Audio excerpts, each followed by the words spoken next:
saat zamannya sudah berubah, di mana nahi mungkar lebih banyak dibandingkan dengan amar ma'ruf, maka peluang pahala di nahi mungkar itu lebih berlipat dibandingkan dengan amar ma'rufnya tetap dikerjakan, sholatnya tetap dikerjakan, baca Quran tetap dikerjakan. Tapi yang paling ditekankan oleh Nabi adalah, yang paling penting pada saat itu konsenlah kita untuk mencegah perbuatan maksiat. Kalau ada pengajian yang mengarahkan pada aspek-aspek yang fatal secara agama, misal yang keras, yang melukai, bahkan sampai menghilangkan nyawa, itu cepat hilangkan, hindari, jauhi, hindari. Karena akan tiba, kata Nabi, satu bentuk pengajian-pengajian dalam bahasa hadisnya tentang hadis muflis. Ada orang yang kalau mendoktrinkan untuk melukai orang. Sampai puncaknya, wasafaka dama hadza. Ada yang menumpahkan darah membawa nama Allah. Hati-hati ya. Kalau ada yang ngajak perselisihan, ngajak sampai menumpahkan darah, itu hindari. Karena akan membuat kita bangkrut di hari kiamat. Dan sekarang terjadi. Saya berikan amalan dari Al-Quran dan hadis. Satu amalan yang kalau dikerjakan secara cepat akan merubah kita jadi lebih baik. Nah, kalau mau catat boleh. Amalannya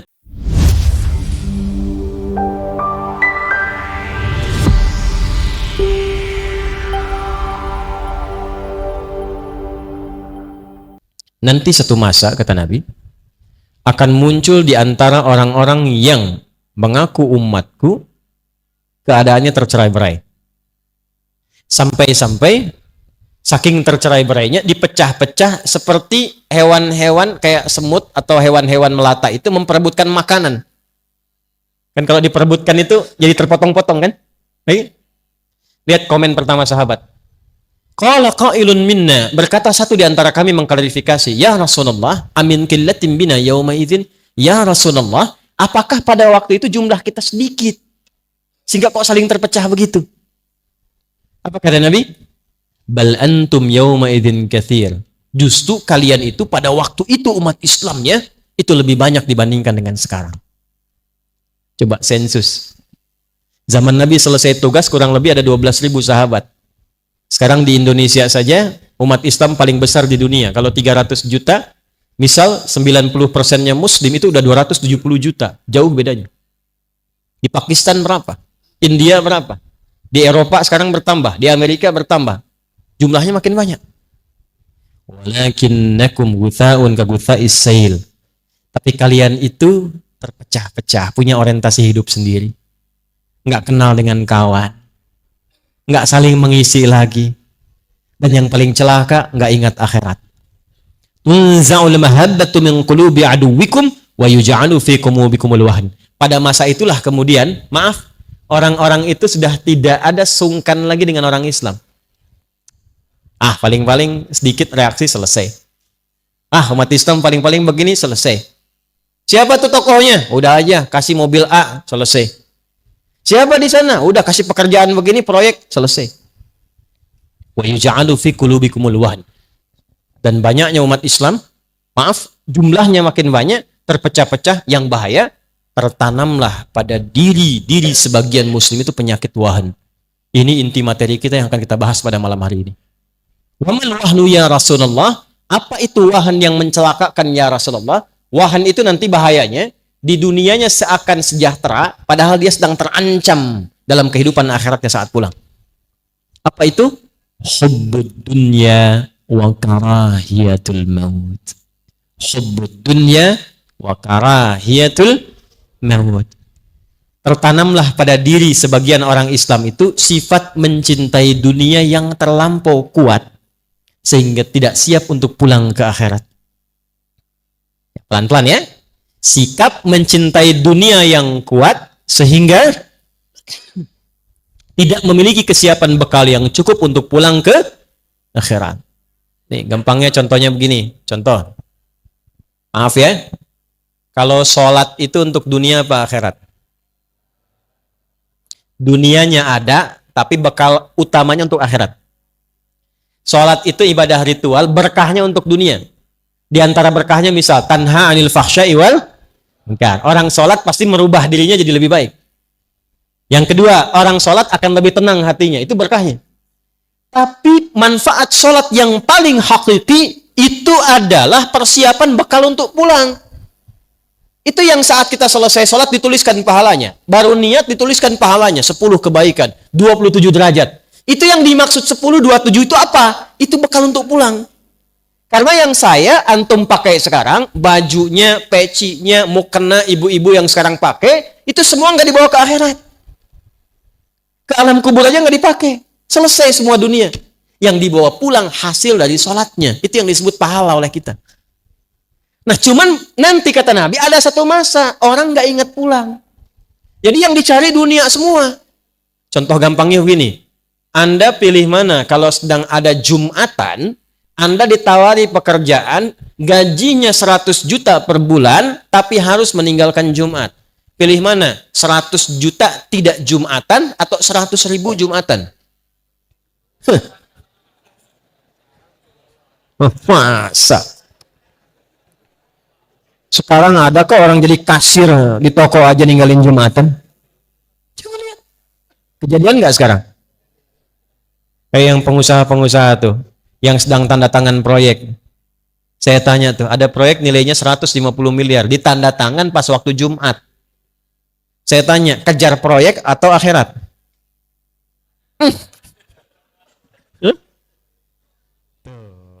Ini masalah kita. Kan tadi sudah kita sadar, dunia itu sudah terukur. Semua sudah diatur. Kita Jumatan pun gak kehilangan rezeki kita. Sudah teratur. Yang belum jelas itu adalah bekal kita untuk pulangnya. Maka dari itulah kita mesti belajar penting saat ini, apa yang harus dilakukan saat masa-masa itu tiba. Ya, nanti lebih dahsyat lagi saya tunjukkan hadis nabinya. Au kama qala Rasulullah sallallahu alaihi wasallam, sayati alaikum zamanun, akan tiba satu masa. Satu, lihat baik-baik. Taqarubus sa'ah atau taqarubuz zaman. Waktu semakin cepat diakses. Setahun kayak sebulan, sebulan kayak sepekan, sepekan kayak sehari, sehari kayak sekilatan. Terasa nggak sekarang? Kayaknya baru kemarin saya ke sini ternyata sudah hampir 11 tahun. Kayaknya baru kemarin. Ya. Yang kedua, saat waktu itu tiba, taqarubul aswaq, pasar bisnis mudah diakses. Dulu Anda ke pasar, pakai angkot, pakai ojek, datang ke situ belanja, lalu pulang. Sekarang klik handphone, datang barang. Kejadian nggak? Tapi saat masa itu tiba, kata Nabi, perhatikan, yantashirul kadzib dan tashirul fitan. Fitnahnya makin banyak, manipulasinya makin banyak, maksiatnya makin banyak. Akan ditemukan banyak hoax. Anda sulit membedakan mana yang benar, mana yang salah. Anda akan banyak menemukan bahkan yang maksiat muncul tanpa bisa kita sekat dan kita duga. Maaf, sekarang maksiat yang dulu jauh tak terlihat sekarang masuk ke saku masing-masing. Coba handphone yang sering diakses itu. Berapa gambar-gambar tak senonoh ada di situ? Berapa tayangan-tayangan yang tidak layak untuk dipandang ada di situ? Ya, berapa yang sekarang online-online yang dilanggar di situ? Judi online. Pinjaman online, serba online tapi maksiatnya ada di situ. Dulu maksiatnya offline, sekarang jadi online. Ada maksiat online sekarang, dulu nggak ada, offline semua, sekarang online. Kejadian nggak? Saat kita berada di masa itu, apa yang harus kita lakukan? Nah, ini adalah inti pembahasan kita di malam hari ini. Langkah-langkah strategis atau tips Al-Quran dan hadis mengatasi problematika di akhir zaman. Secepatnya. Satu. Langkah yang pertama, nanti di hadis lain, jika sudah masuk di era itu, maka berlatih setidaknya meninggalkan maksiat. Ingat ya, saya ulangi, berlatih meninggalkan apa? Maksiat. Islam itu sifatnya dua. Ada amar ma'ruf, ada nahi, dan dua-duanya berpahala. Ingat itu. Jadi pahala itu bukan amar ma'ruf saja. Sholat, amar ma'ruf. Baca Quran, amar ma'ruf. Tapi saat yang bersamaan, maaf, meninggalkan maksiat. Ada pandangan dari gambar yang tak bagus, kita palingkan, dapat pahala. Awas. Diajak oleh teman ke tempat yang tidak baik, langkahnya kita palingkan, dapat pahala. Ada tayangan tak bagus, klik. Misalnya, keluar hal-hal yang tidak baik, kita kemudian palingkan, dapat pahala. Saat muncul era di mana maksiat sulit dikendalikan dan lebih banyak dibandingkan amar ma'ruf, maka pahala nahi mungkar lebih banyak dibandingkan dengan amar ma'ruf.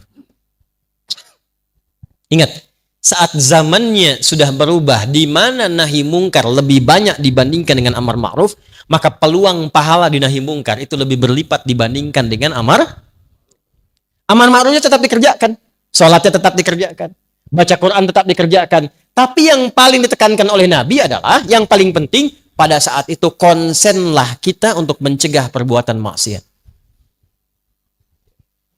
Gini. Sehari sholat berapa kali? Nah, itu masih standar. Ya kan? Itu masih apa? Nah, itu fardu, sifatnya wajib. Lihat sini. Kalau sudah ada iman, sholat 5 waktu itu otomatis diminta oleh hati kita untuk dikerjakan. Allahu Akbar, Allahu Akbar. Cepat sudah azan. Nggak ada orang ingatan pun, hati kita karena punya iman, imannya mengatakan, cepat sudah azan, siap-siap. Pernah begitu? Jadi amar ma'ruf itu kalau sudah fardu, otomatis di hati kita begitu. Sya'ban, mau Ramadan, itu otomatis. Sebentar lagi Ramadan tiba, siap-siap. Nggak ada ustadz ngasih tahu pun karena punya iman, imannya memberitahu. Tapi saat yang bersamaan, nahi mungkarnya lebih banyak. Kalau perbandingan nahi mungkar dengan amar ma'ruf lebih banyak mungkarnya dibandingkan dengan ma'rufnya, maka konsentrasi kita arahkan untuk yang mungkarnya, karena yang ma'ruf itu sudah otomatis tubuh kita melakukannya. Yuk, prakteknya gini. Iya, tenang. Nah, baik ya. Hati-hati Bu ya, nggak ada railingnya ya, hati-hati. Ibu turun nggak kelihatan ke bawah husnul khotimah nanti tuh. Tenang ya, pelan-pelan. Nah, karena sudah masuk ke intinya, saya akan pelan menyampaikannya. Tadi itu masih mukadimah terakhir. Sampai jam berapa kita? Silahkan. Nggak apa-apa, sampai subuh nggak apa-apa. Tadi DKM sudah menyiapkan makanan kok tadi katanya. Ya saya tanya nih, yang bawa handphone angkat tangan. Sudah bawa semua kan? Nah, yang bawa handphone saat sholat angkat tangan. Nah, saya tahu. Handphonenya masuk saku kan? Baik. Lalu sholat kan? Saya tanya, apa isi handphone itu saat dibawa dalam sholat? Bagus. Ceramah, update status sehari satu hadis, sehari satu ayat. Bagus. Yang paling repot, ketika handphone itu dibawa sholat dan di dalamnya ada gambar-gambar yang Allah tidak senangi. Gambar. Ada aplikasi yang tidak Allah sukai. Ada video-video yang baru terbuka yang tidak Allah senangi. Kok bisa bawa kotoran dimasukkan ke dalam sakunya, dipakai lewat sholat dan mengatakan Allahu Akbar? Apa nggak malu sama Allah? 1. 2, nggak bawa handphone. Tapi maaf, sholat, tapi lisannya baru digunakan untuk maksiat. Ada yang sebelum sholat, maaf, sempat mencaci, sempat mencela, sempat bikin keburukan. Lalu dengan begitu tenangnya dibawa itu semua dalam sholat. Nah, dalam kondisi-kondisi demikian, kalau kita sudah temukan hal yang demikian, maka apa yang dilakukan yang pertama kali? Berlatihlah dalam setiap waktu untuk mengendalikan tubuh kita menjauhi maksiat. Salah di sini. Lawannya soleh. Lihat rumusnya. Kalau salah ditekan, soleh pasti naik. Sudah pasti. Kalau soleh yang turun, salah pasti naik. Nih, lihat baik-baik, fokus. Kata-kata yang kotor, kata-kata buruk, lawannya kata-kata apa? Kalau yang buruk kita selalu tekan, pasti yang keluar yang baik, karena tidak ada yang buruk lagi. Jadi otomatis kalau kita mencegah yang mungkar, amar ma'rufnya akan makin banyak. Nah, ada era di mana yang mungkar tuh makin banyak dibandingkan yang ma'ruf. Orang udah mulai ninggalin sholat, yang sholat pun cuma takbir pertama mundur bawa kotak masjid, ya kan? Yang kedua kemudian keluar tukeran sendal. Sendal saya mana ya? Mana ya? Ya Allah, ini dia. Dia pakai begitu aja yang paling bagus. Padahal dia ke masjid nggak pakai sendal. Ada yang begitu. Ada yang baru selesai sholat sudah komen imamnya. Dasar imam baru hafid Quran aja belagu. Masya Allah. Oh, timbang sholat maghrib baca Yasin. Padahal baru selesai itu sholat tuh. Maka apa yang dikendalikan dalam situasi itu? Dan sekarang kan makin parah. Karena live langsung. Sekarang saya haji aja, saya umrah, saya lihat orang tawaf aja live. Subhanallah. Kelihatan nggak di sana? Alhamdulillah. Ya Allah. Kan? Ya kita berhusnudzon iya, tapi menempatkan fikih dengan benar juga itu harus. Maka yang dilakukan apa? Satu, dari ujung kepala sampai ujung kaki, latihan tiap hari. Turunkan pikiran dulu. Mata. Terus sampai ke kaki. Sekarang hari apa? Ahad.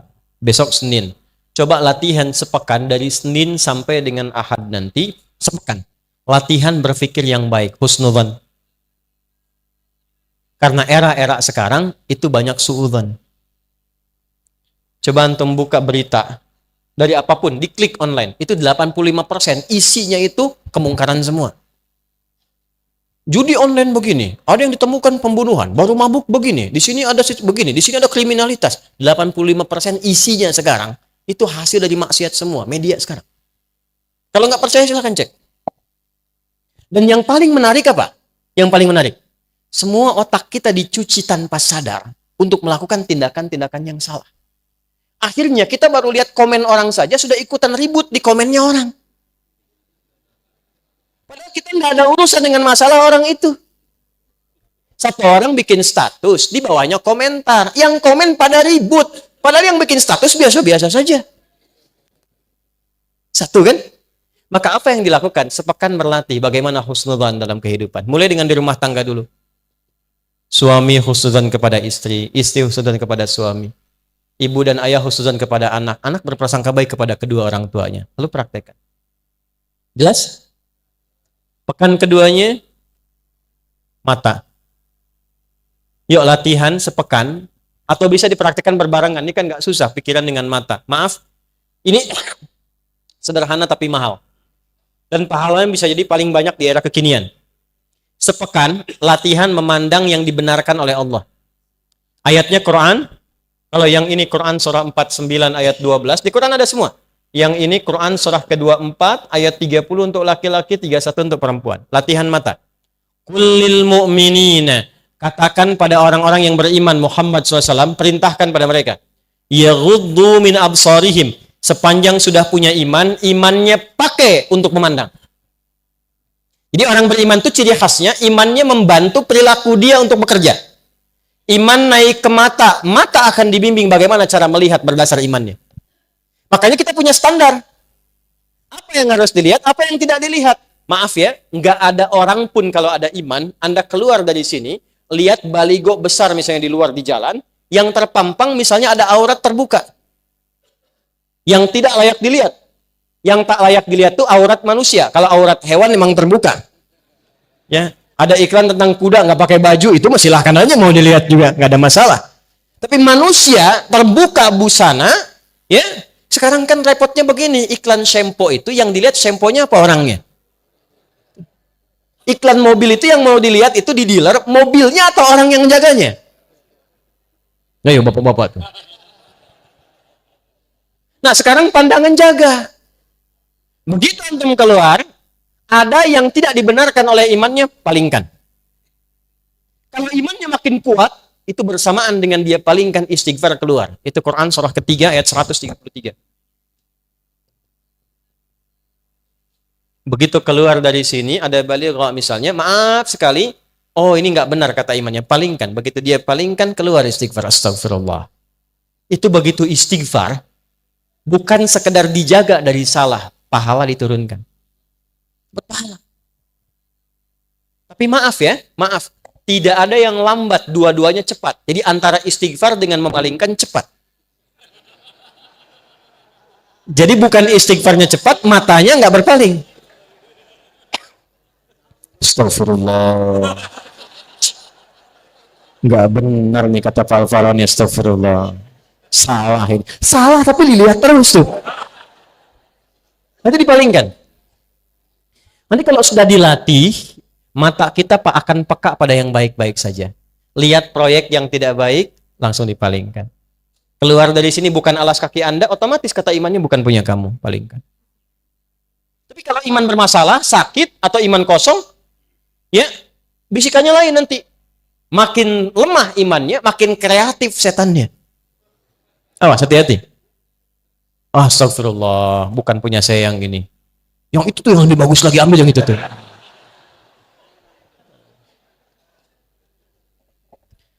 Antum yang bapak-bapak nih, kalau buka status yang antum lihat istri orang apa istri sendiri? Bu-ibu juga begitu. Saya sering lihat yang di IG saya yang komen ibu-ibu semua. Masya Allah ya Ustaz. Masya Allah. Ibu kalau komen ke status saya halus banget deh. Ke suaminya gimana tuh? Oh, Mas Bu, saya ini suami orang.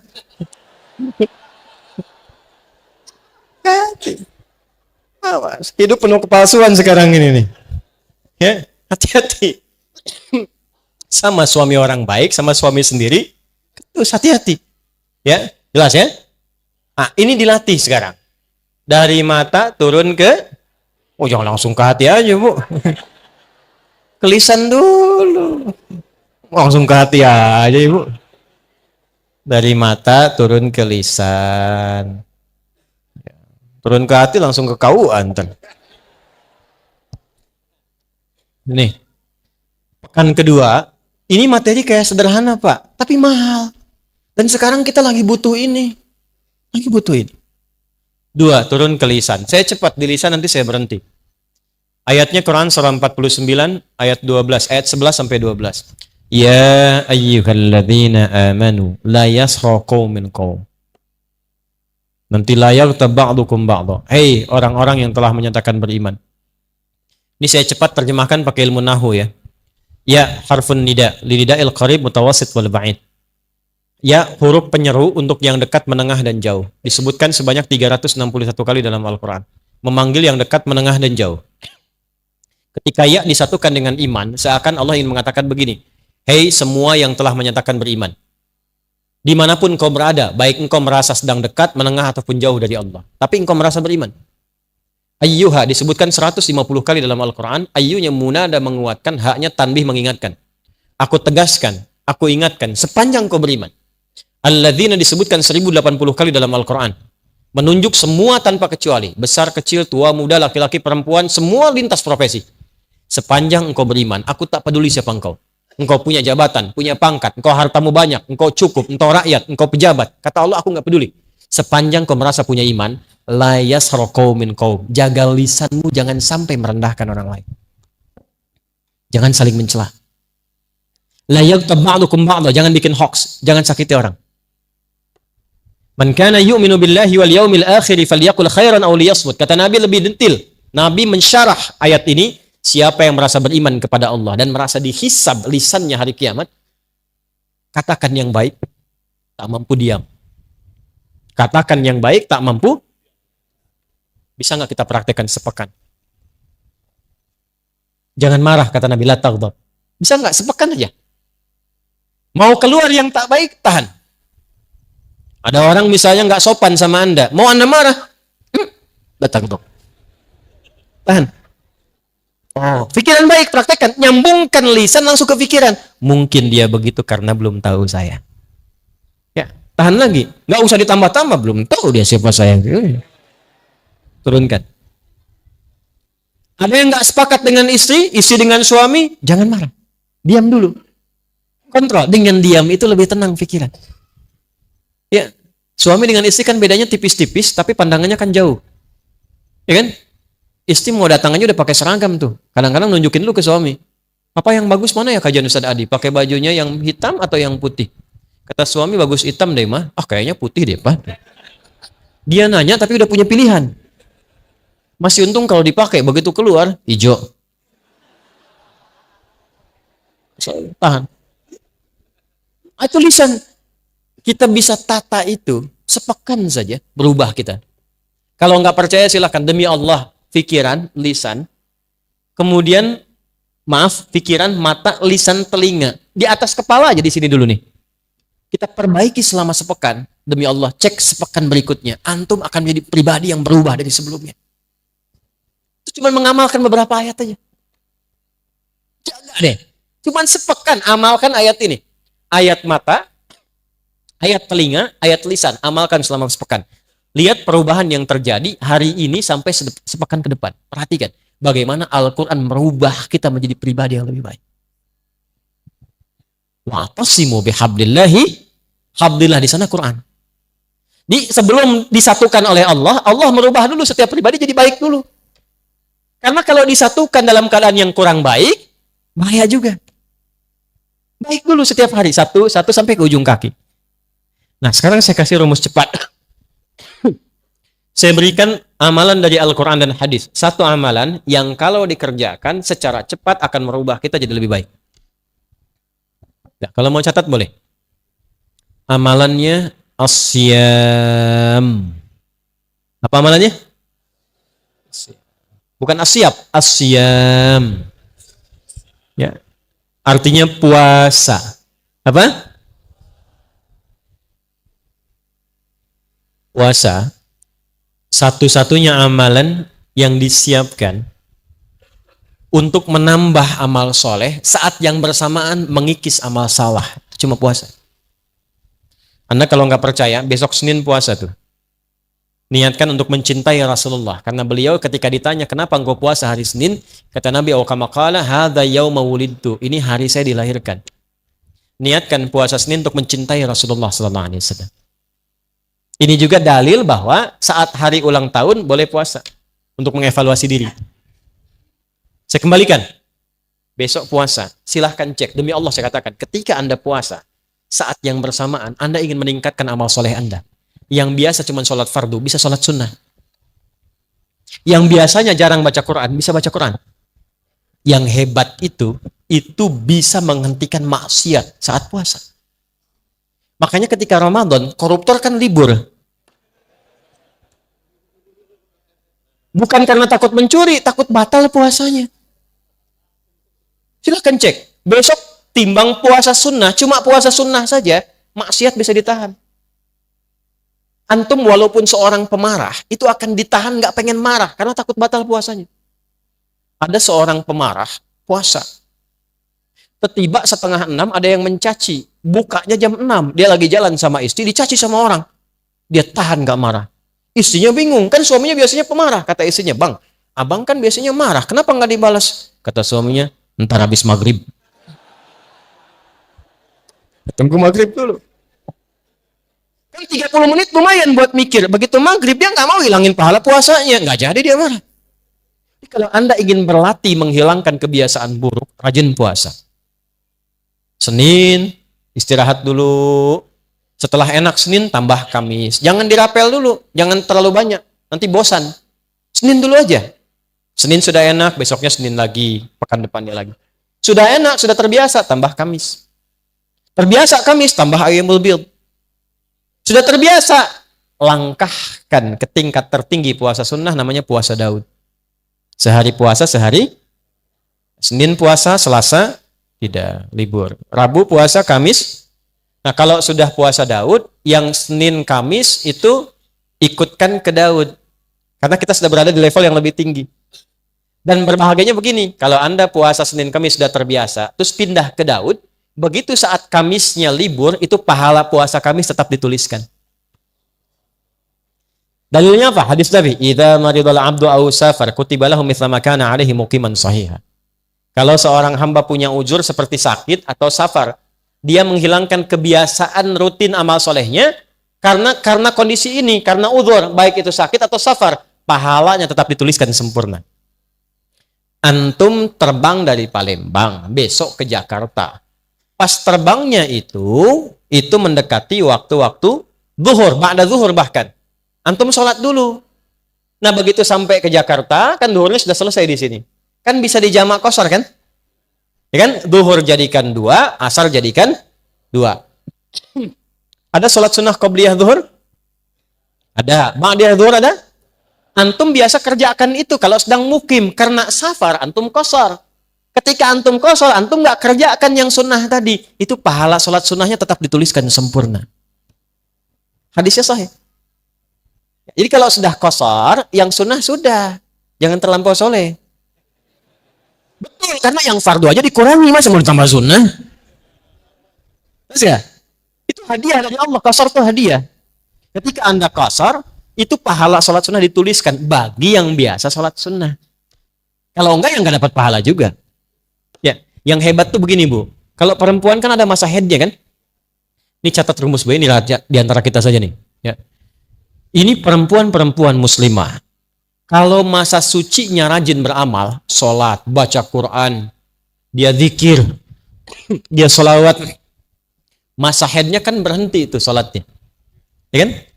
Itu semua kebiasaannya dituliskan pahalanya walaupun dia sedang libur dalam haidnya. Maka saya nasihatkan pada muslimah dimanapun berada, dalam keadaan masa suci perbanyak amal soleh. Karena Anda akan mendulang pahala pada masa haidnya. Cepat, mumpung belum datang masa monoposnya. Kalau sudah tiba masa monopos, nggak ada bedanya nanti. Karena semua berjalan lagi. Nah, kembalikan pola ini kepada apa yang tadi kita bahas, teman-teman sekalian. Kembalikan. Susun ini dari awal sampai dengan akhir, ujung kepala sampai dengan ujung kaki. Berlatih ini dulu. Kalau mau cepat, puasa. Jelas? Oke, jadi setelah ini silahkan. Yang besok puasa Senin silahkan. Nyaman tambah Kamis. Jangan cepat-cepat ya. Senin dulu aja. Sampai nikmat dan konsisten Senin, pindah Kamis. Nikmat konsisten Senin Kamis, tambah Ayyamul Bid. 3 hari di pertengahan bulan. 13, 14, 15 Hijriah. Sudah konsisten, mau tambah, silahkan. Puasa Daud. Tolong diingat, saya penting ingatkan dulu. Yang ada cuman puasa Daud. Tidak ada sholat Daud. Subuh sholat, duhur tidak. Asar sholat, maghrib tidak. Tidak ada. Yang ada puasa tidak ada sholat nggak usah kreatif. Ya, tidak usah kreatif. Terlalu inovatif dalam persoalan ibadah bisa masuk kategori bid. Nah, cepat. Saya mau selesai. Kita 15 menit lagi selesai. 2. Kalau sudah konsisten menata diri jadi baik. 2. Perdalam ilmu pengetahuan. Penuhi majlis-majlis ilmu. Ya. Saya yakin insya Allah di Palembang ini, Sumatera Selatan pada umumnya, banyak guru-guru yang hebat-hebat, baik-baik, ulama-ulama kita. Para tuan guru, ulama, habaib, dan sebagainya, penuhi majlisnya. Kalau bisa, saya usulkan begini. Masjid-masjid ini, itu bukan sekedar diikat dengan organisasi, ikatan antar masjid. Di DMI, Dewan Masjid Indonesia. Didaftarkan aja, tidak. Data, Pak, di sini wilayahnya ada berapa masjid. Setelah itu kerjasama. Bikin kajiannya itu yang terukur, difasilitasi jamaah. Jangan semua kajian sama. Nanti malah berlomba-lomba, sini kosong, sana penuh, pindah sini. Kadang-kadang begini, beda masjid jamaahnya itu-itu aja. Kerjasama dengan masjid-masjid. Masukkan database jamaahnya.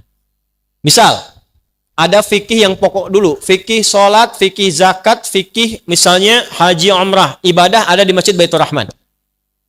Nanti fikih-fikih yang sosial misalnya, ini di masjid yang sebelahnya. Fikih-fikih yang membahas tentang aspek-aspek kehidupan muamalah, masjid sebelahnya. Database ustadznya dimasukkan, informasikan, saling kemudian mengingatkan. Jamaah Baitur Rahman disampaikan. Bapak Ibu jamaah sekalian, hari ini kita punya kajian fikih salat. Nanti setelah insya Allah di depan masjid kita itu ada ustadz hebat. Ulama hebat akan bahas fikih zakat. Yang ingin tahu tentang zakat, silahkan ke sana. Itu caranya. Perdalam majlis ilmu dengan cara belajar 3 hal. Karena sekarang zaman fitnah. Awas, hati-hati. Hati-hati. 3 ini tidak kita dapati, problem akan muncul. Sesama muslim bisa saling celah. Yang bahaya masjidnya kosong. Cuma gara-gara kunut, yang satu kunut, yang satu tidak, nggak pada ke masjid. Padahal yang salah itu yang tidak sholat subuh. Yang paling celaka begini. Yang ngimaminnya yang kunut, imam, makmumnya nggak ikut. Itu bahaya. Atau sebaliknya, yang imamnya yang tidak kunut, makmumnya sujud sahwi. Kaidahnya kan begini, kaidahnya kata ini Nabi yang sampaikan, bukan saya. Innama ju'ilal imamu liyu'tamma bihi, fa qira'atul imam qira'atul ma'mum. Imam itu dijadikan kata Nabi supaya diikuti. Jadi kalau imam ruku, makmum ruku, imam sujud, makmum sujud, imam baca kunut, makmum ikut kunut. Syekh Ibnu Shalih Al-Utsaimin itu mufti. Ilmunya luar biasa, mazhabnya Hambali. Beliau enggak kunut yang subuh. Tapi apa fatwanya? Kata Syekh Utsaimin, kata beliau, fatwanya, jika ada imamnya kunut, maka makmum yang tak sama paham kunut pun mengaminkan di belakangnya. Allahumma hdina fi man hadait, amin. Wa'afina fi man afait, amin. Bukan sebaliknya. Allahumma hdina fi man hadait, bid'ah. Kejadian nggak sekarang? Oh. Nah, saat terjadi yang seperti itu, maka apa yang dilakukan? Kumpulkan masalah itu, adakan dalam satu majelis ilmu, perdalam hukumnya sehingga diberikan pencerahan. Di sini ustadz-ustadz kompak, ulamanya kompak, berikan pencerahan, jangan ditanamkan fanatisme sehingga terjadi perpecahan. Caranya begini misal nih, Bismillahirrahmanirrahim itu ada 4 cara, hadisnya 70 kurang lebih. Semua dari Nabi. 1, baca jahar. Bismillahirrahmanirrahim. 2, silent, sir. Bismillahirrahmanirrahim. Alhamdulillahi rabbil alamin. Yang kedua itu silent. Kalau silent, nggak usah ditempel di mic untuk dikeraskan. Bismillahirrahmanirrahim. Alhamdulillahi rabbil alamin. Kalau Anda tempelkan di mic untuk diberitahu, itu jahr namanya, Joni. Jahr. Silent cukup kita sendiri yang dengar. 3, tidak dibaca sama sekali, langsung hamdalah. Alhamdulillahi rabbil alamin. Ar-Rahmanir-Rahim. Maliki yaumiddin. 4, dibaca rakaat pertama jahar dari Abu Hurairah hadisnya. Rakaat kedua nggak dibaca sama sekali. Jadi kalau subuh rakaat pertama jahar. Bismillahirrahmanirrahim. Alhamdulillahi rabbil alamin. Rakaat keduanya langsung hamdalah. Alhamdulillahi rabbil alamin. Ar-Rahmanirrahim. Itu 4-4-nya semua ada sumbernya dari Nabi. Dan ada latar belakangnya. Kenapa Nabi nggak baca bismillah? Kenapa dijaharkan? Kenapa disirkan? Itu ada semuanya, ada sejarahnya, ada dalilnya, ada latar belakangnya. Nah, tugas para ustadz, kalau ingin menempatkan yang diperselisihkan itu, kumpulkan bahasan itu, namanya fikih ikhtilaf. Dibahas semua referensinya sehingga jamaah paham. Jelaskan, kalau tidak pakai bismillah, jalur hadisnya ini. Kenapa nggak pakai bismillah? Kejadiannya begini. Karena waktu itu belum turun bismillahirrahmanirrahim. Nabi pakainya alhamdulillahirrabbilalamin. Setelah Quran banyak turun, Ibnu Abbas radhiyallahu ta'ala anhuma, anak kecil tanya pada Nabi, ya Rasulullah, ini di Quran tuh nyambung semua surat. Ini ke sini ke sini. Al-Baqarah nyambung Ali Imran. Ali Imran ke An-Nisa. Tidakkah Allah menurunkan pemisah?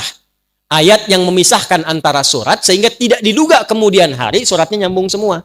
Maka turunlah secara terpisah Bismillahirrahmanirrahim.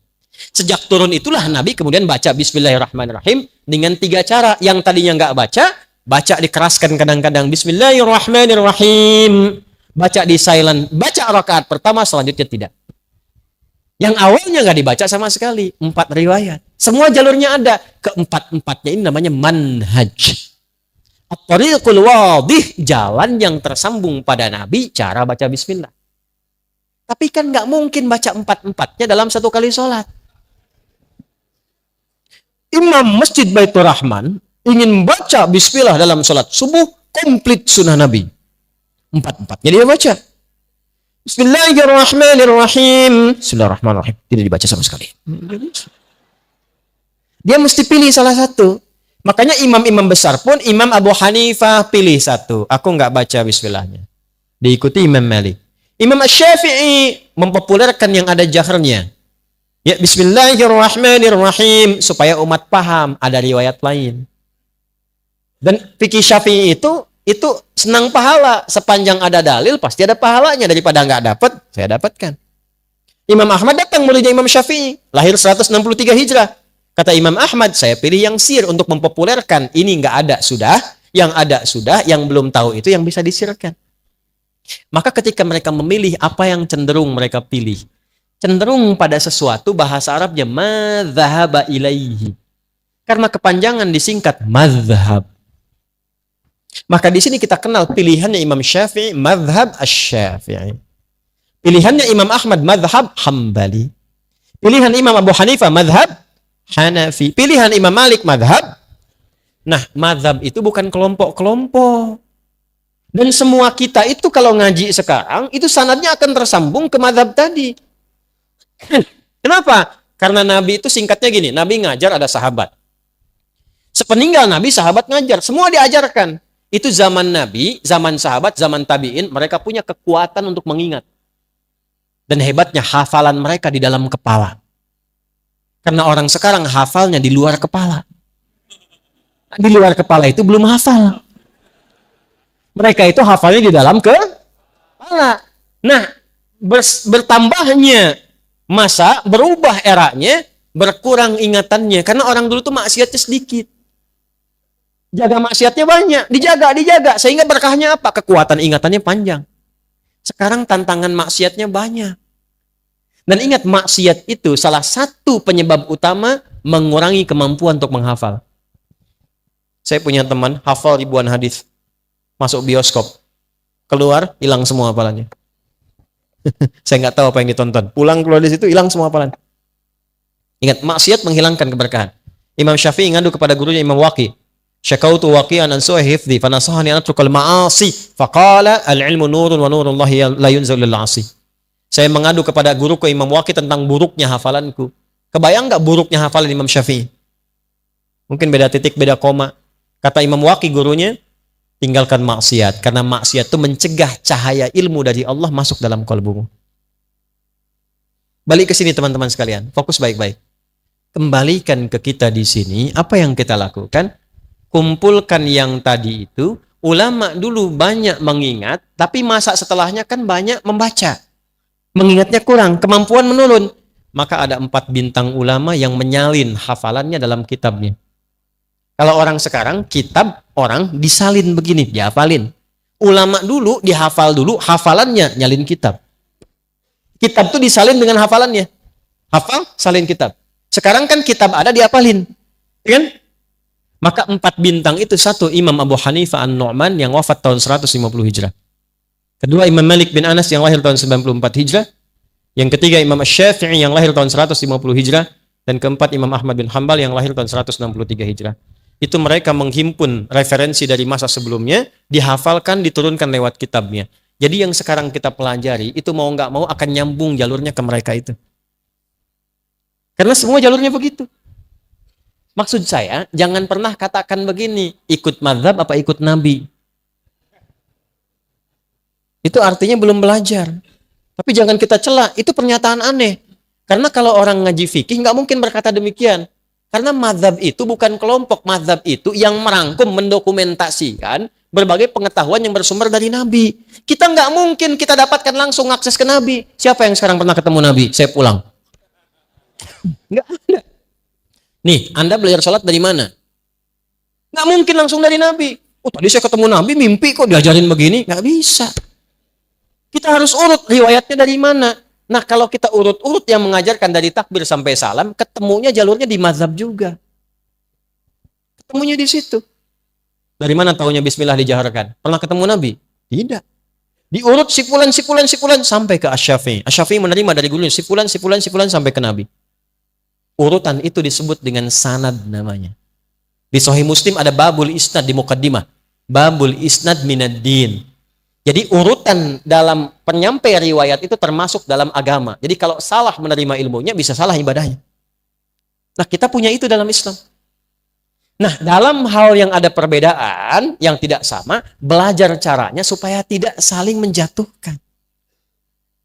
Tidak saling mencela dan merasa benar sendiri. Padahal mungkin orang lain punya alasan yang berbeda dengan kita, cuma sumbernya kembali ke Nabi. Ya, cepat. Saya mau akhiri sebentar lagi. Ini boleh nggak bonus 5 menit? Ya. Lihat nih. Fikih umumnya ada 2. Ada berapa?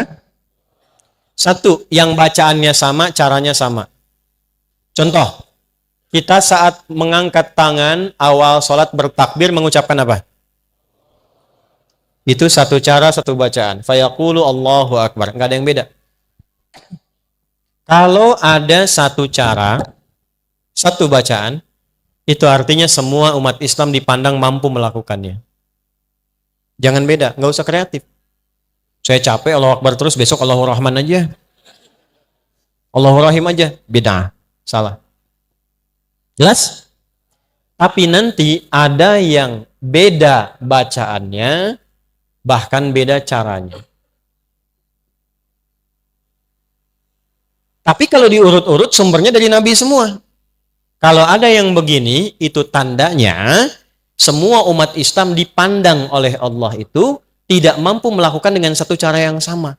Maka diturunkan beragam cara supaya semua bisa melakukannya dan mendapatkan hikmah yang sama. Contoh bacaan. Nih kita baca Quran nih. Al-Fatihah ya. Saya kemarin lihat ada yang viral-viral tuh ngoreksi bacaannya Habib Umar. Hati-hati tuh ya. Jangan nggak sopan tuh. Beliau itu ahli hadis ya. Ahli Quran. Cucu Nabi. Ilmunya banyak. Jauh dengan saya tuh. Ya, jauh sekali. Orang belum berilmu, belum sampai. Jangan ngoreksi yang sudah berilmu. Ya. Contoh gini. Ihdinas siratal mustaqim. Yang kita baca kan? Dari Hafiz. Pakai shad ya. Ihdinas siratal mustaqim. Jelas? Ada yang nggak bisa shad. Bisanya pakai sin. Gampang kok shad. Kata Anda orang Palembang. Tapi di Arab itu ada yang nggak bisa shad. Dipaksa-paksa sampai kiamat. Kurang 2 hari nggak bisa. Bagi orang Palembang gampang. Ihdinas siratal mustaqim. Shad. Ihdinas siratal mustaqim. Sin. Tapi ada lisan orang Arab yang nggak bisa shad. Bisanya sin. Shad. Sin. Shad. Sin. Utlubul ilma walau bisin. Utlubul ilma walau bisad. Shad. Dia sin. Apa yang terjadi? Turun riwayat pakai sin. Dalam riwayat Warash dan Qalun dari Nafi'. Ihdinas siratal mustaqim. Sin. Apakah merubah makna? Tidak. Maknanya sama. Cuma cara bacanya beda. Ada yang nggak bisa sin, nggak bisa sod. Bisanya zai. Ada. Maka turun riwayat pakai zai. Ihdinas siratal mustaqim. Ada. Maaf, saya waktu ngaji di Libya, saya ngambil beberapa riwayat. Saya ngambil Hafiz dan sedikit Qalun dari Syekh Dukali. Ya, ngambil riwayat Warash dari Syekh Ali Ahmar. Beberapa ambil saya yang lain. Itu guru saya cerita begini. Nah, katanya dulu ada penghafal Quran. Dua-duanya hafal Quran 30 juz. Yang satu Hafiz, kita baca. Yang satu Qalun, Libya baca. Yang satu pakai sod, ihdinas siratal mustaqim. Yang satu pakai sin, ihdinas siratal mustaqim. Dia ngaji pada guru yang sama. Cuman baru ngambil satu riwayat. Tapi yang jadi masalah, dia mengklaim itu yang paling benar. Ketemu sama kawannya, kamu salah, harusnya pakai sod. Yang sin bilang, ente yang lupa baca, harusnya pakai sin. Akhirnya dua-duanya sepakat, kita datang ke guru kita tanya mana yang benar. Gurunya bijak sekali. Kata syekhnya, ya bunayya iqra, anakku baca. Kata yang pakai sod, ihdinas siratal mustaqim. Hasbuk, cukup nah. Enta iqra, kamu baca. Dia baca pakai sin. Ihdinas siratal mustaqim. Hasbuk, cukup nah.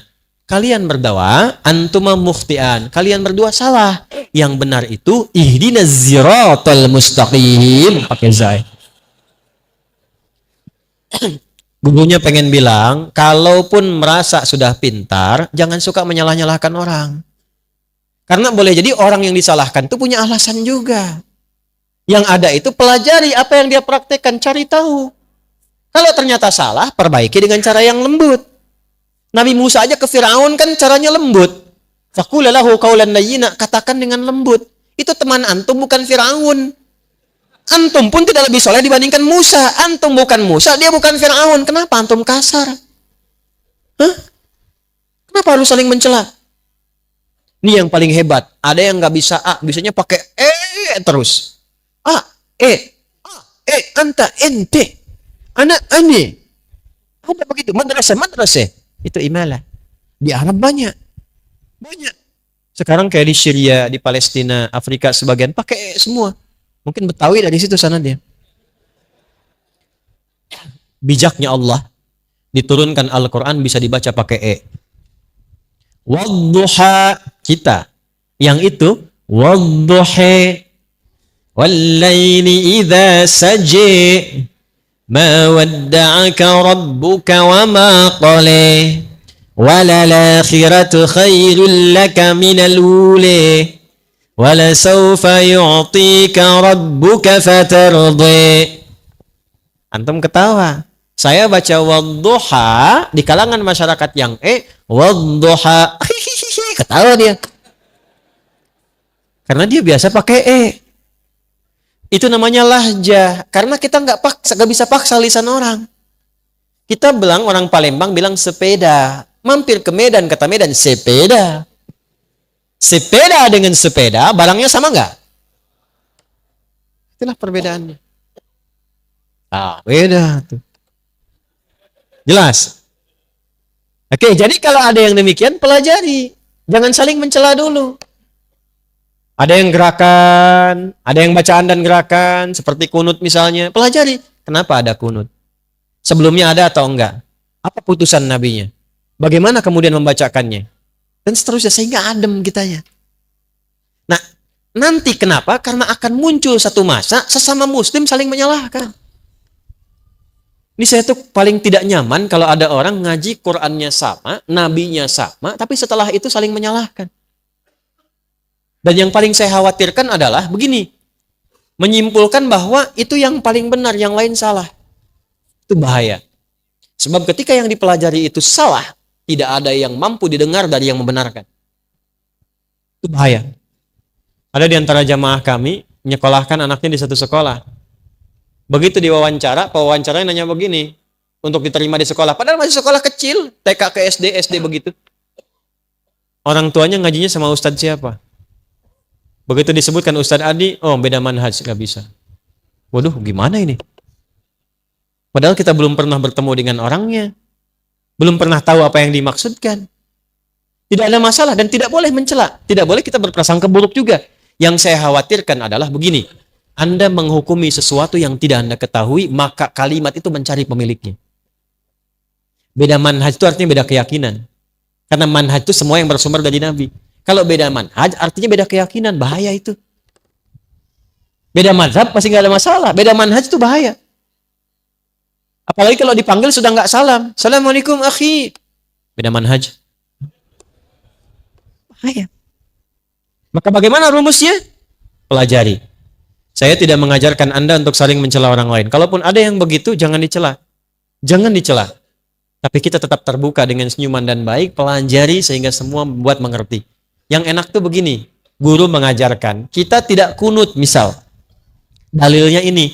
Kalau ditemukan teman kita kunut, dalilnya yang ini. Jadi hargai mereka yang kunut. Jelas?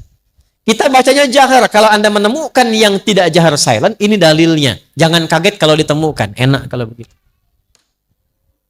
Saya di Masjidil Haram, tugas tahun 2010. Biasa penerima jemaah haji. Jemaah haji pertama datang pas sholat isya, imamnya Imam Syekh Sudes. Begitu sudah takbir, Allahu Akbar. Ini saya masih ingat betul sampai sekarang. Berarti sudah 13 tahun peristiwa itu. Allahu Akbar. Silent. Bismillahirrahmanirrahim.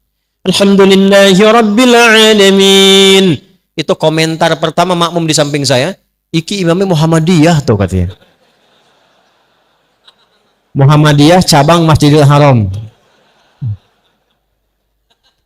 Jadi saya tidak ingin ada kesimpulan lagi kalau yang kunut NU, yang tidak kunut Muhammadiyah.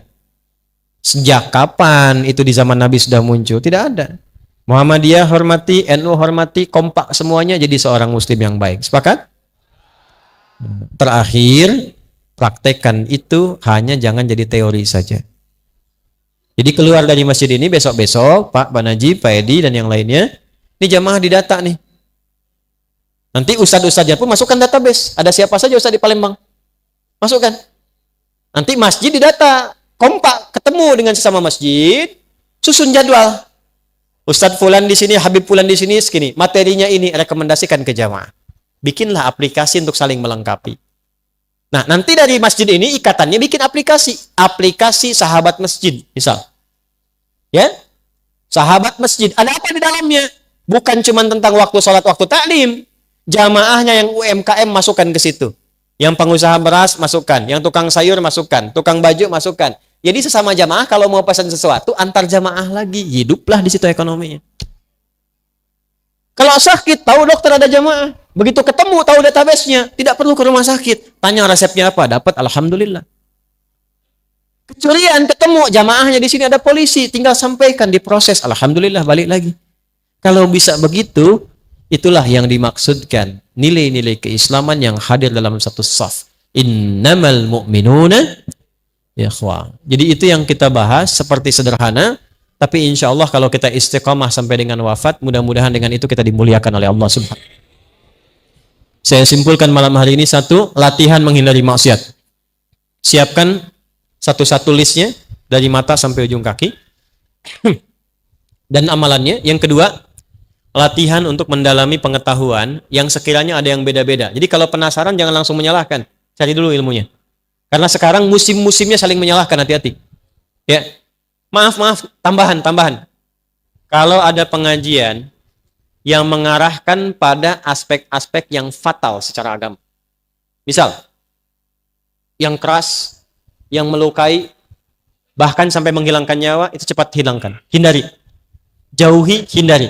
Karena akan tiba, kata Nabi, satu bentuk pengajian-pengajian dalam bahasa hadisnya tentang hadis muflis. Ada orang yang kalau mendoktrinkan untuk melukai orang. Sampai puncaknya, wasafaka dama hadza. Ada yang menumpahkan darah membawa nama Allah. Hati-hati ya. Kalau ada yang ngajak perselisihan, ngajak sampai menumpahkan darah, itu hindari. Karena akan membuat kita bangkrut di hari kiamat. Dan sekarang terjadi. Saya bermohon pada Allah supaya tidak terjadi lagi yang demikian. Ya, itu waktu kejadian di Jalan Tamrin meledak itu, saya sedang di Lampung. Wah!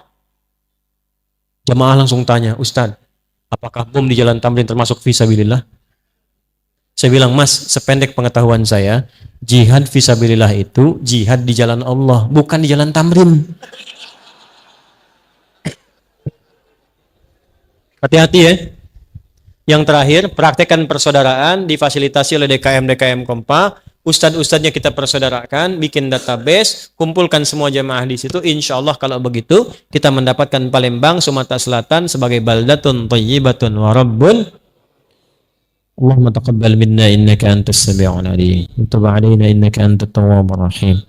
Allahumma ya Allah, inna nas'aluka khairan ma sa'alaka rasulukal Mustafa nabiyuna Muhammad sallallahu alaihi wasallam. Wa na'udzubika min kulli ma sta'adza bika anhu rasulukal Mustafa habibuna Muhammad sallallahu alaihi wasallam. Ya Allah, kami mohon kepadamu segala kebaikan yang pernah dimintakan oleh Rasul Nabi Muhammad sallallahu alaihi wasallam, dan berlindung kepadamu dari segala keburukan yang diperlindungkan kepadamu oleh Nabi Muhammad sallallahu alaihi wasallam. Rabbana la tada' lana fi maqamina hadza wa fi kulli maqamin dzamban illa ghafartah. Ya Allah, kalau ada pelaku maksiat, pendosa yang hadir di malam hari ini, di pengajian ini, jangan biarkan ia pulang kecuali Engkau telah ampuni seluruh dosa-dosanya, menerima tobat dari perbuatan maksiatnya. Wala hamman illa farajtah. Ya Allah, bila ada di antara jemaah yang datang membawa kegelisahan, jangan biarkan ia pulang kecuali Engkau telah tenangkan keadaan hatinya. Wala asiran illa yassartah. Ya Allah, jika ada di antara jemaah yang datang membawa kesulitan, maka mohon dengan keikhlasannya angkat dan hilangkan kesulitannya. Wala maridan illa syafaitah. Jika ada di antara jemaah yang datang membawa penyakit, maka mohon angkat dan sembuhkan penyakitnya. Allahumma alif baina qulubina ya Allah. Allahumma wahidna fi saffika ya arhamar rahimin wa jadibna min at-tafraqah. Ya Allah, mohon lembutkan hati-hati kami untuk saling bersaudara dalam kebaikan. Jauhkan dari kami dari perpecahan yang mengundang murka dan neraka-Mu ya arhamar rahimin. Ihfadz biladana waj'al umara'ana udala. Ya Allah, mohon jaga negeri kami Indonesia. Jauhkan dari perpecahan. Bimbing para pemimpin kami ya Allah supaya bersikap adil dalam kebijakan mereka yang meringankan hisab mereka di hari kiamat ya arhamar rahimin. Wahfadz ulama'ana waj'alhum mukhlasin lakaddin. Dan mohon jaga para ulama kami ya Allah. Sehatkan mereka, ikhlaskan mereka dalam berdakwah untuk membimbing umat pada kebaikan dan ridha-Mu. Allahumma jalla baqiyata hayatina hayatan thayyibah. Ya Allah, mohon jadikan sisa kehidupan kami lebih baik daripada hari-hari sebelumnya. Waj'al akhirah hayatina husnal khatimah. Dan mohon wafatkan kami ya Allah dalam keadaan husnul khatimah. Rabbana atina fid dunya hasanah wa fil akhirati hasanah wa qina adzabannar. Wa sallallahu ala sayyidina Muhammad wa ala alihi wa sahbihi ajma'in. Wa akhiru da'wana subhanakallahumma rabbana wa bihamdika nashhadu an la ilaha illa anta nastaghfiruka wa natubu ilaik. Walhamdulillahirabbil alamin. Hidup di akhir zaman bukanlah perkara mudah. Ujian datang bukan hanya dari luar, tapi juga dari dalam hati kita sendiri. Di tengah derasnya godaan dan kelalaian, Rasulullah tidak meninggalkan kita tanpa pegangan. Beliau telah menunjukkan amalan-amalan yang mampu menjaga iman dan menenangkan hati seorang hamba. Jangan remehkan amalan-amalan yang diajarkan Nabi, meski terlihat sederhana. Karena bisa jadi, itulah yang paling kita butuhkan untuk bertahan di zaman yang penuh fitnah ini. Semoga nasihat ini menjadi pengingat, menguatkan langkah kita, dan meneguhkan hati agar tetap istiqomah di jalan Rasulullah.